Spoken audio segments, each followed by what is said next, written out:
Hello everyone, this is Al Fadi and I want to welcome you back to this exciting new series. And obviously all we're trying to do here is to compare and contrast between the standard Islamic narrative concerning Mecca and what are the facts actually revealing to us. So we will now begin to examine those contradictions between facts and the standard narrative.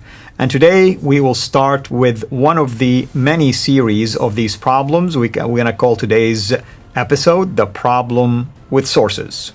So with me here, of course, is Dr. J to unpack that for us. Yeah, now we're getting into the historical difficulty. Now you might say, hold on a minute, haven't you already started? Yes, we have. And in the previous episodes, we did get in some historical anachronisms that are difficult and need to be addressed.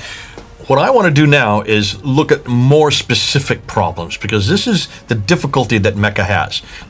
It makes so many claims. You saw the claims it makes, that it's the earliest city, it's the city that Abraham went to, it's a city that all these prophets, whole litany of prophets, up to 300 prophets are buried at. Therefore, it's the center of history. It is not only the center, it is history.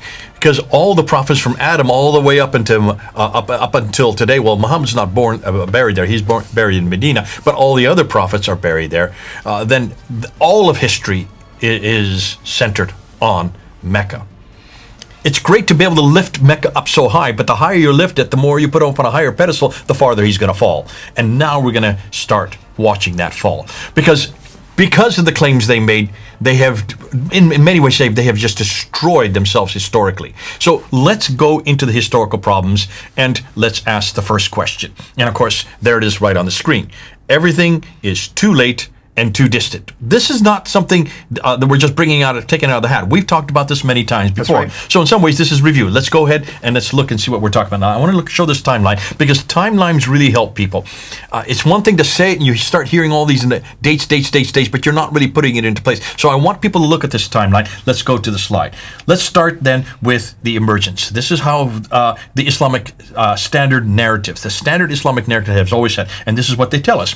They tell us that Muhammad was born in 570. I don't say that, they say that, okay?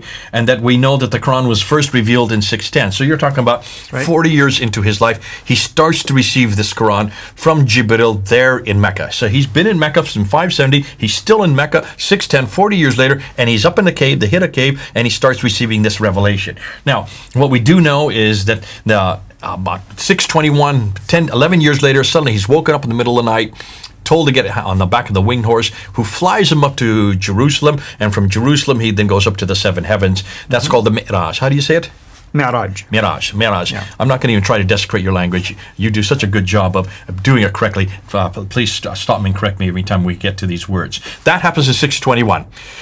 The next year then he moves to Medina. Why? Well, because he's been invited to do so, because they're having problems between the Ansar and the Jews. They need someone who's neutral. They've heard about this great man who has a lot of wisdom down there in Mecca, and they asked him to come and arbitrate because he's already having a hard time with those in Mecca. He's having a terrible time with all the other people who do not like the revelations he's receiving. So he moves up, some say with maybe 80, some say with maybe 200 followers, known as the Muhajirun. These are the people of the Hijr. These are the people of the exodus, the people of the movement from one place to another. And that happens in 622. This is the standard Islamic narrative. Again, let me keep repeating that. This is their narrative. He comes back to Mecca and then takes over Mecca in 630. And then he dies in 632. So that is the life of Muhammad. The life of Muhammad right there, okay? According to the standard narrative. According to the standard Islamic narrative. Right. There you can see it on a timeline. From 570 up to 630. That is his lifetime. Now what happens as soon as he dies? Well, then Abu Bakr takes in control, and then he rules for about 2 years. And he dies naturally. All right?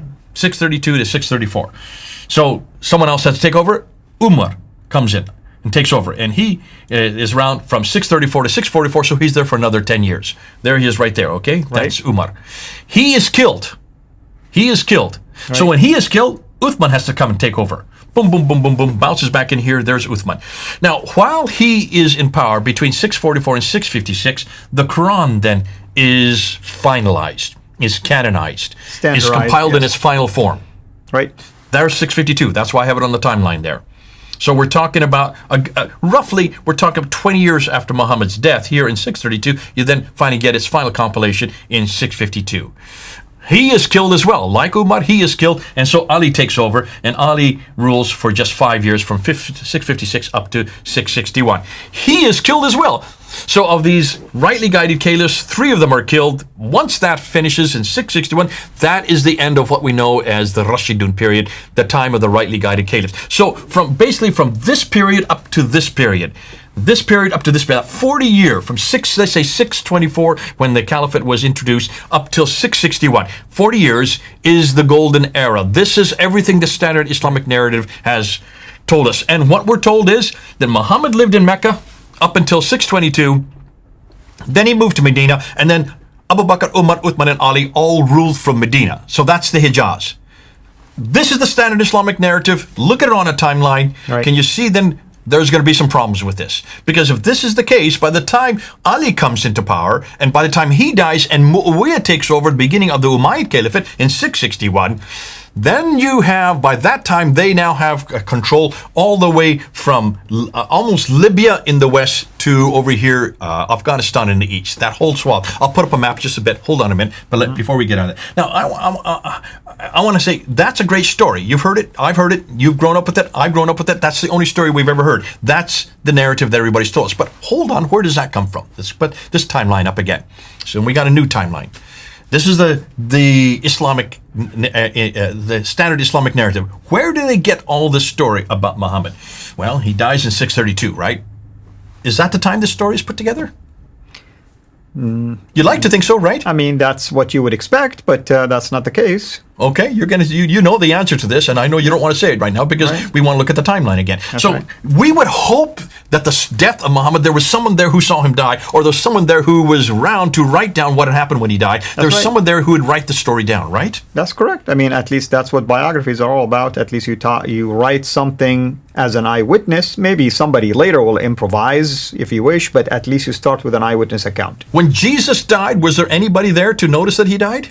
All of the apostles. Who was standing at the foot of the cross? John was standing at the foot of the cross. Exactly. Did not John write about his death and resurrection? Absolutely. He was an eyewitness to that account. Absolutely. Matthew, Mark, Luke didn't. Okay, he got it from the others, but certainly Matthew, Mark, and the other disciples, they were either at the foot of the cross or they were far away looking at it from a distance, but they were all there when Jesus died. But even Luke, he said he consulted existing already biographies of Christ's Gospels, and he also interviewed eyewitness account. So we have eyewitness account of Jesus' death and of his ministry.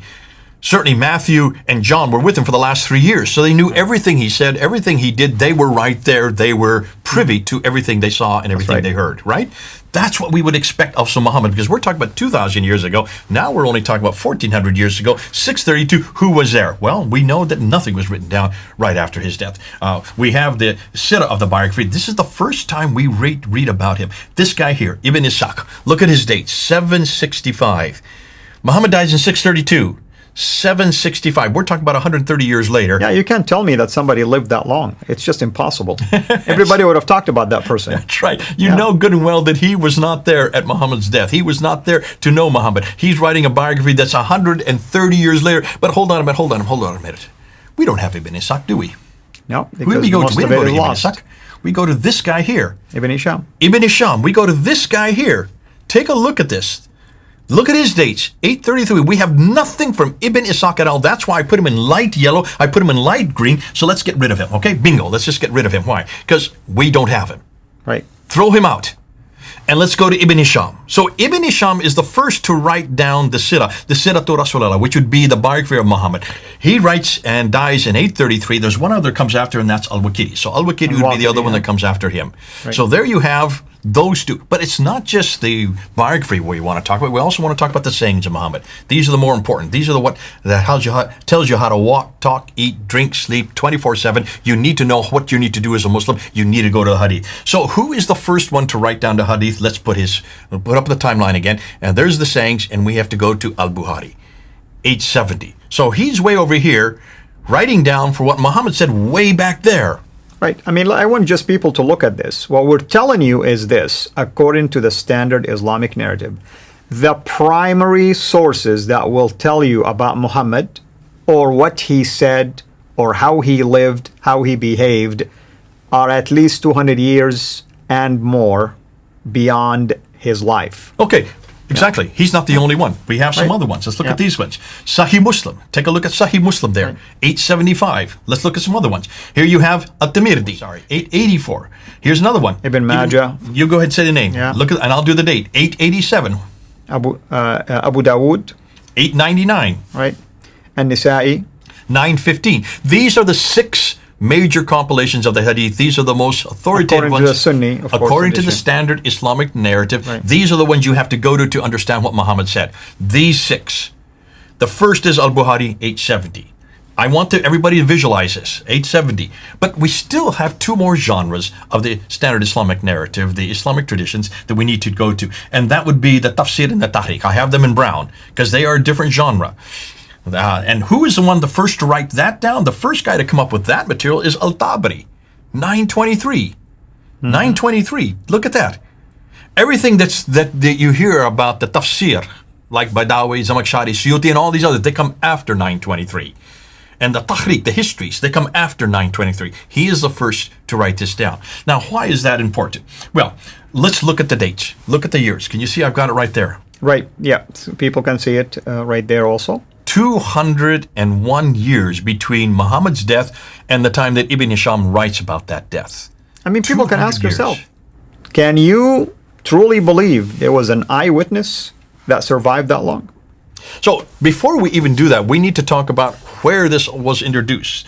Now, we already talked about the 201 years that are up there. Right. What's the first time we hear Muhammad's name introduced? Well, this is the guy that we need to go to. We've said this many times. You have done it before, and his name is Abdul Malik. Abdul Malik, the caliph between 685 and 705, is the first one to introduce his name. He introduces it on the coins, he introduces it on the Dome of the Rock, and he introduced it on the caliphal protocols. Right. The coins and the protocols are all being created there in Medina. Of course, the Dome of the Rock is in Jerusalem. So it's been introduced in 692. If it is in 692, take a look at the timeline again, and you see that's 141 years after Abdul Malik even introduces the name that finally we hear about who he is and what he did, right? Right. But Abdul Malik, we don't have anything written from Abdul Malik's age. We need to go back and find out who is the one that actually introduces the narrative about him. And the people who introduce the narrative about him are the Abbasids. We've said this many times. It's the Abbasid narrative. The standard Islamic narrative is really the standard Abbasid narrative. That's when everything basically was being put together. That's when it all is put together, and that's their narrative. They've had 84 years before they finally get it written down. They come into power in 749. It's not till 833 that they finally get his biography down. It's not till the 870, that is 120 years later, that they finally get his sayings. 70 years and, 80 years and 120 years? What does that tell you? What's going on here? I mean, everything is late, like you said. And why is it so late? Because that's how long it takes for them to finally agree on getting it put together. Remember what we've heard about Al-Bukhari. Al-Bukhari is given 600,000 of these akhbars. That's right. These sayings. And he looks at them and he whittles them down. Throwing out. And he comes down to 7,397, basically 7,400. Out of 600,000, he whittles them down to only 7,397. That's just 2%. Right. And 98% he throws out. Well, what and where did that 98% come from? And the reason why he threw them out? Because of corruption. They didn't, he says corruption. Yeah, invention, Yeah. We now know it didn't fit their narrative. It did not fit the Abbasid narrative. And that other 98% was all from before the Abbasids. So that's the material that we can't find. That's the material that predates 749. All that material that goes from 749 all the way back to 632, that first 120 years, that material we don't have because it's all been destroyed by people like Al-Bukhari and others. They themselves admit that they destroyed it. Throwing out 98%, I'd love to see that 98%, because if we could see that 98%, we could then really know whether or not Muhammad did exist, whether or not the Quran was revealed at that point, and most importantly for our discussion, whether or not Mecca ever existed that early. as we're going to find out, if this is what we're working with, this kind of timeline, can you then understand then why we're bringing up this problem? Now, before we go on, let's look, and I want to go back to the screen again. I want to show you this map. Look at this map here. This is what we know is concerning the distance and direction, because everything we know about Muhammad from the standard Islamic narrative comes from those two cities right there, the Mecca and Medina that you see circled in green. Everything that they say happened with Muhammad and everything else that happened with the emergence of Islam, the origin of Islam, all comes from those two cities that you see right here, Mecca and Medina, right, that part of the world. That's the central part of Arabia, right? It's not the north, it's not the south, it's not the east. Not the north, not the south, not the east. As we said in the last episode, that's where the big empires existed. There's nothing happening here because this is all desert. Nonetheless, the standard Islamic narrative is saying that these cities existed from the time immemorial, from the time of Adam and Eve, from the time of Abraham, and we're all in charge of all the trade, north, south, east, and west. So we're going to zero in on that. Here's the difficulty. The story from all the standard Islamic narrative comes from writers, but they're all writing in this city up here, Baghdad. Baghdad is 1,800 kilometers away from Mecca and Medina. It's way too far north. That's right. It gets even worse than that. Geographically speaking, it's further away from the supposed epic center of Islam. We talked about Ibn Hisham, the first to write down the Sirah. He was born in Basra, right? Mm-hmm. Born in Basra, but he grew up in Cairo, which is over here. So he grew up in Cairo. And then he did all his work up in Baghdad. So Cairo is 1,600 kilometers north. Basra is 1,800 kilometers north. Baghdad is 1,800 kilometers as well. Can you then understand why suddenly everything that we know about the standard Islamic narrative, where it's being put together, where it's being compiled, is thousands of kilometers away? And Baghdad was the capital for the Abbasid dynasty. That Baghdad was a capital, and it became the capital in the mid-8th century. Before that, it was called Ctesiphon. Ctesiphon is the Astafan, and then they is the Persian name. Yes, exactly. For what used to be the Persian from the the Sassanian times. So that's just for the Sirah. Let's go to Al-Bukhari. He's called Al-Bukhari because he comes from Bukhara. That is Uzbekistan. Right. That's right. That is Uzbekistan. How far is that from Mecca and Medina? That's a good 4,200. That is thousands of kilometers away. That's where he grew up. That's where he did his work, but that's where he grew up. He was nowhere near Mecca and Medina when he grew up or when he did his work. Let's do the tafsir and the tahriq, and that's from Al-Tabari. Look at where Al-Tabari, he grew up here in Tabaristan, which is today Iran.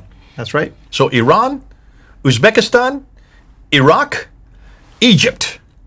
Notice what you see with those red dots. What a coincidence. Tabaristan is 2,800 miles away. Conclusion, none of the traditional writers lived or worked in Mecca or Medina. They were too far to the north of Mecca and came from the west and east of Baghdad. What more than that? All of these northern areas, everything you see here on this map up here, are where the Abbasids originated from. Let's do one other thing. I want to look at this problem with this northern hegemony. So let's look at the next map. This northern hegemony, when you look at the Islamic traditions, so the Islamic traditions say it all happened in the Hijaz, yet all the writers of the traditions work in Baghdad. You can see that, and they come from, they work in Baghdad, though they come from these other cities, so I'm putting them up on the map there. You can see visually. Note all of these northern areas are where the Abbasids originated from, where all the red circles are. That's where they originated from. On top of that, all the writers of the traditions, let's come down underneath here. Look where the writers are. There's Ibn Hisham, there's Al-Bukhari, there's Al-Tabari. They're hundreds of years away for the writers. Which is even more damaging. There you go. Yeah. And hundreds of miles too far to the north. So that when we always say too far north and too far distant, or too far north and too late and too far, this is what we're talking about. That's too late down here, and that's too far up there. It's too late because Muhammad was born way back there, and it's too far north because Muhammad was not born, or Muhammad supposedly was born here when everything we know about him is way up here. So, conclusion, they all wrote their material hundreds of miles too far away and hundreds of years too late. There's the timeline. Right. There's the map. The two together. So we're concluding with all these things. Hold on a minute. People will say, well, hold on a minute. You got the same problem in Christianity. Do we?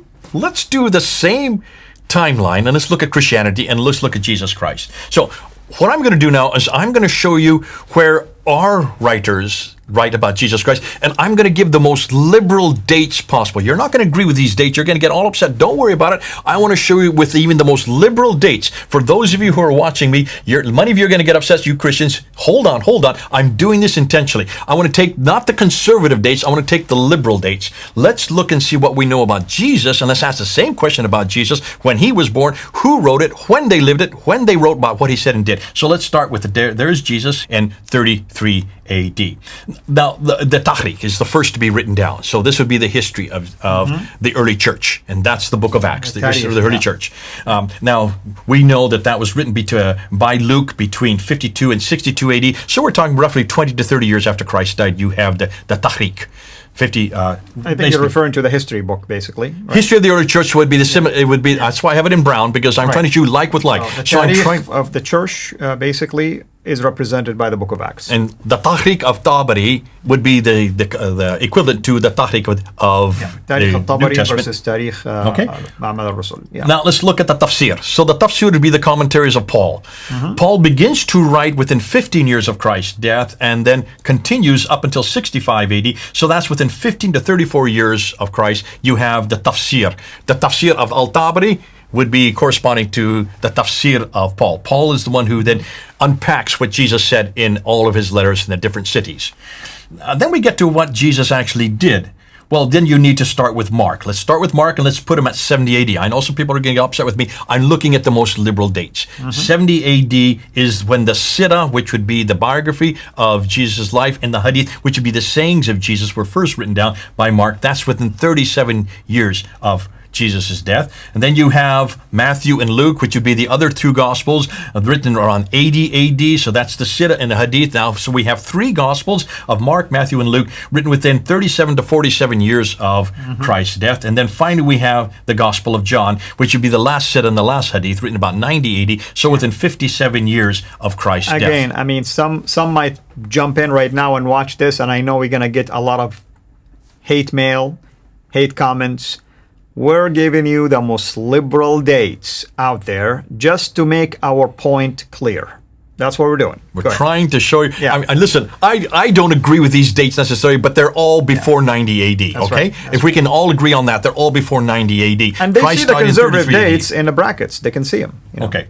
So, within 29 to 57 years of Christ's death, we get the entire New Testament written down. All right. Within 30 to 60 years, let's just say roughly 30 to 60 years, we get the entire New Testament written down.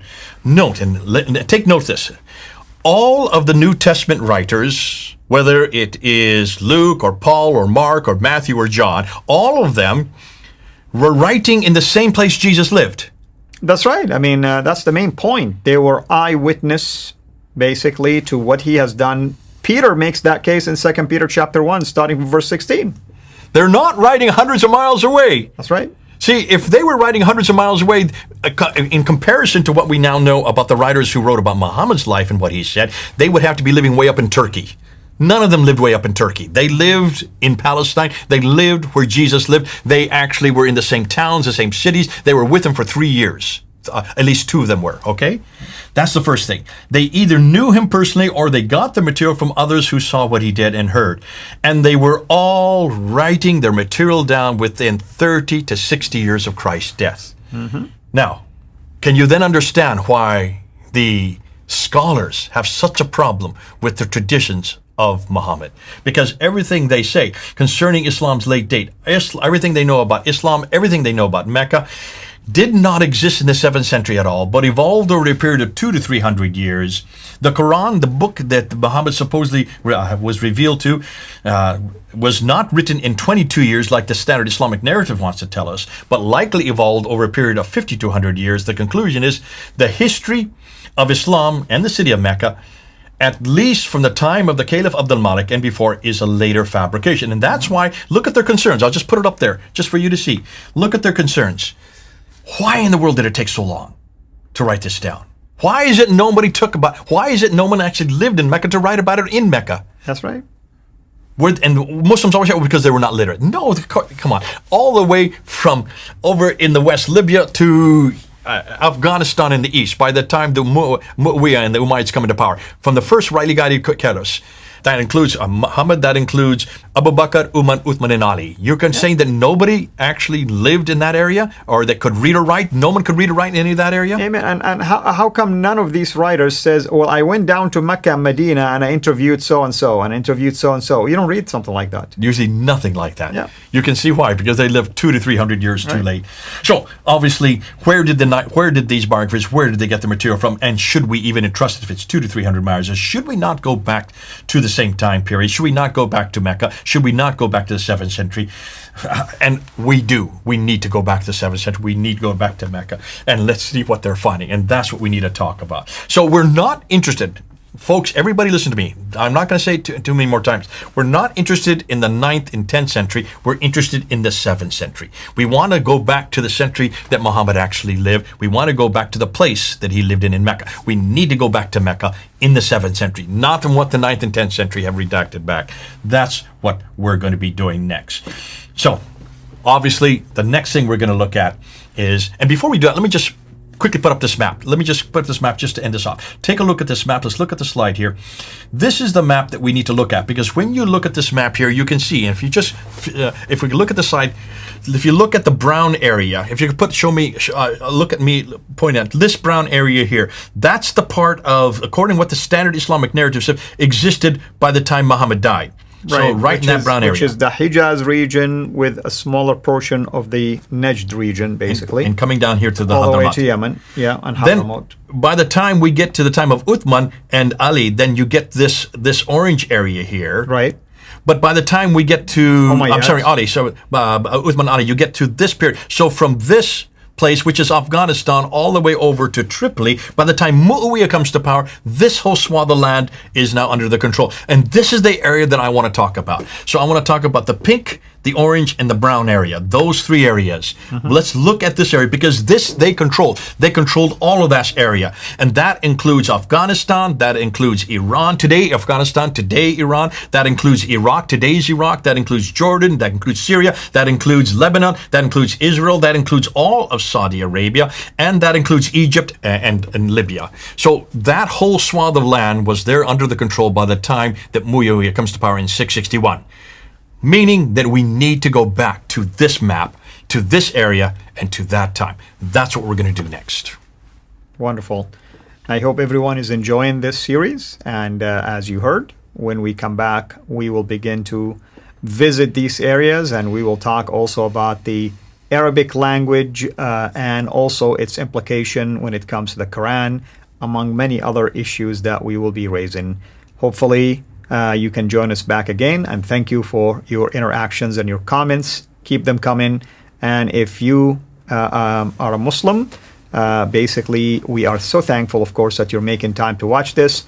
Please do not have an emotional response to this. We're asking you just to take the information, do your own research, and then come back to us with your questions, and we'll be more than happy to address them if they're indeed sincerely asked about this issue and verifications related to that. Thank you, brother. Thank you, everyone. This is Al Fadi, over and out. God bless you.